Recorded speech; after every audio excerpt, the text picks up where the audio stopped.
नमस्कार, मैं हूं आलोक जोशी और आप देख रहे हैं बिज अड्डा। और बिज अड्डा में आज बात करेंगे बाजार की, बाजार में मचे हाहाकार की। और हाहाकार की वजह क्या है उसको लेके आप उसको कई तरह से पकड़ सकते हैं।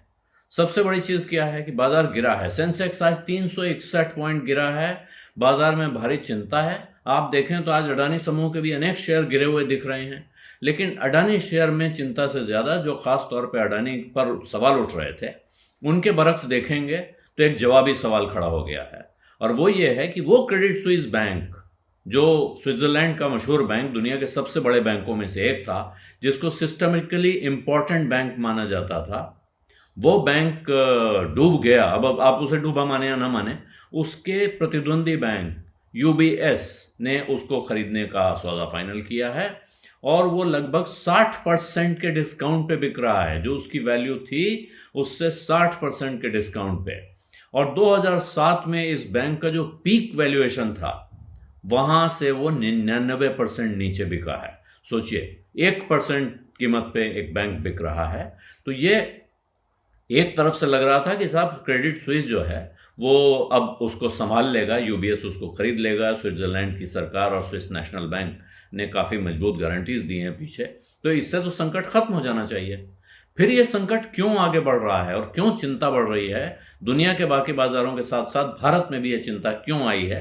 और जो आज अडानी के शेयर गिरे हुए दिख रहे हैं उनमें ज़्यादा चिंता का कारण मेरी समझ से ये है कि बाकी बाजार के साथ वो भी गिरे हैं और कुछ और चिंताएं भी हो सकती हैं। लेकिन क्रेडिट स्विस का डूबना, उसका गिरना एक बड़ी भारी फिक्र की बात है। और उसका एक नमूना मिलता है जो उदय कोटक हैं, कोटक बैंक के चेयरमैन, जो कोटक महिंद्रा फाइनेंशियल सर्विसेज चलाते थे पहले, जिसको धीरे धीरे आगे बढ़ा के उन्होंने बैंक में कन्वर्ट किया।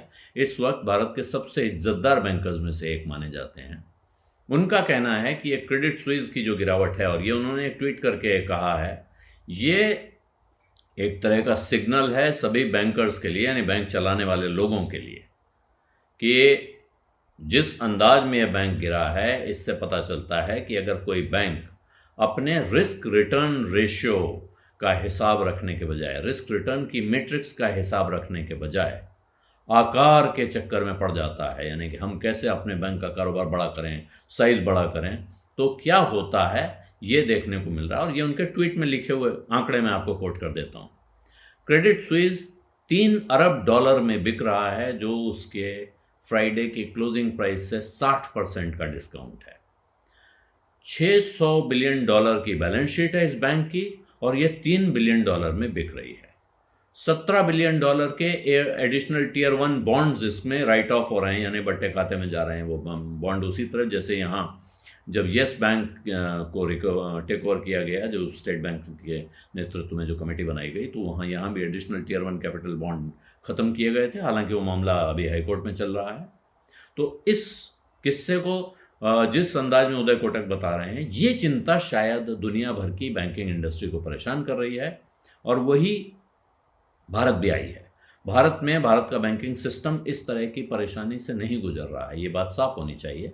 लेकिन क्रेडिट स्विस का डूबना पूरी दुनिया के बैंकिंग सिस्टम के लिए एक बड़ी घटना है।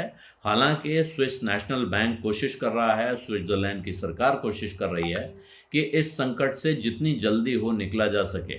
लेकिन अभी यूबीएस उसको ले रहा है, उसके बाद वो उसको कैसे चलाएगा और क्या इससे समस्या खत्म हो जाएगी, ये सवाल बना हुआ है। दुनिया भर में अब बैंकिंग कारोबार पे संकट के बादल दिख रहे हैं, और ये जो क्रेडिट स्विस का मसला है ये सामान्य मसला नहीं है, ये गंभीर है। और अब इसकी वजह से जैसे भारत में आईटी सेक्टर पर परेशानी के बादल मंडराने लगे हैं, क्योंकि आईटी के जो क्लाइंट्स हैं वो ज़्यादातर बैंकिंग, फाइनेंशियल सर्विस और इंश्योरेंस कंपनियां हैं। हमने पहले भी इसका जिक्र किया था। इस वक्त ये परेशानी गहरा रही है, ये सबको दिख रहा है। दुनिया बड़े बैंकिंग क्राइसिस से जूझ रही है, और उसके साथ अब मंदी का संकट और गहराता जा रहा है। इस मंदी से आप कैसे बच सकते हैं, ये जानने का भी एक तरीका है। कुकू एफएम पर मौजूद एक ऑडियो बुक है, how to save yourself from recession in 2023। आप उसको सुन सकते हैं। इस ऑडियो बुक में आपको रिसेशन प्रूफ इन्वेस्टमेंट के फंडे बताए गए हैं। कुकू एफएम ऐप का एक फ़ायदा ये भी है कि आप इन ऑडियो बुक्स को ड्राइविंग करते हुए, घूमते फिरते कहीं भी सुन सकते हैं। अगर आप अभी कुकू एफएम को डाउनलोड करके सब्सक्राइब करेंगे तो बिज तक के व्यूअर्स को खास तौर पर पहले महीने के सब्सक्रिप्शन पर 50% से ज़्यादा की छूट मिलेगी। यानी 99 रुपये का सब्सक्रिप्शन 49 रुपये में मिलेगा। 49 रुपये आप देंगे और 50 रुपये की छूट मिलेगी। इस डिस्काउंट का फ़ायदा उठाने के लिए आपको यूज़ करना होगा एक कोड BIZ50 BIZ50। तो अभी डाउनलोड कर लें। इस डाउनलोड का लिंक आपको मिलेगा डिस्क्रिप्शन बॉक्स में। और ये जो किस्सा है, ये अब इसका दूसरा पहलू देखें। ये क्रेडिट स्विस वो बैंक है जिसने सबसे पहले अडानी के बॉन्ड्स को लेने से इनकार किया था अंतर्राष्ट्रीय बाजार में। कहा था कि साहब ये बॉन्ड अब हम स्वीकार नहीं करेंगे सिक्योरिटीज़ की तरह। और अडानी के बारे में आपको पता ही है कि जो हिंडनबर्ग की रिपोर्ट है वो कहती थी कि 80% डाउनसाइड दिखाई पड़ता है। बहुत हद तक उसके नज़दीक जाके दिखाई पड़ा भी। ये क्रेडिट स्विस जो कल तक अडानी पे सवाल उठा रहा था, उसको ये खबर नहीं थी कि अपने पैरों के नीचे से ज़मीन खिसक रही है। ये बात बाजार में बड़े पैमाने पे हो रही है, चुटकुलों में हो रही है, मीम्स में हो रही है। दूसरी तरफ अडानी ग्रुप बहुत कोशिश में लगा है कमर कसने की। तरह तरह के वहाँ से तरह तरह की खबरें आ रही हैं कि वो कैसे अपने खर्चे कम करके कंसोलिडेट कर रहे हैं, अपने लोन कम कर रहे हैं। अनेक समाचार आ चुके हैं जिनमें ये कहा गया कि वो अपने कर्जे चुका रहे हैं और जो गिरवी पड़े हुए शेयर हैं उनको छुड़ा रहे हैं। तो जैसा कुछ विद्वानों ने कहा भी कि एक तरह से अडानी समूह के लिए एक वेकअप कॉल की तरह है कि जागते रहो कि घंटी आई है, कि अब आप संभल जाइए। जो आपकी ओवर लिवरेजिंग है जो भी, उसको किसी तरह से कंट्रोल कीजिए। ऐसी जगह आइए जहाँ कि आप पे इस तरह के सवाल न उठ पाएँ। तो ये नहीं कह सकते हैं कि अडानी के शेयर यहाँ से बहुत तेज़ी से चलने लगेंगे या नहीं चलने लगेंगे, लेकिन उनको, उनके समर्थकों को ये कहने का एक मौका मिल गया है कि देखिए आप किन की बातों पे भरोसा कर रहे थे, ऐसे लोगों पे भरोसा करके आप कहाँ जाएंगे। लेकिन इससे क्या भारत में शेयर बाज़ार में आश्वस्ति का माहौल आ रहा है? तो फिलहाल नहीं आ रहा है।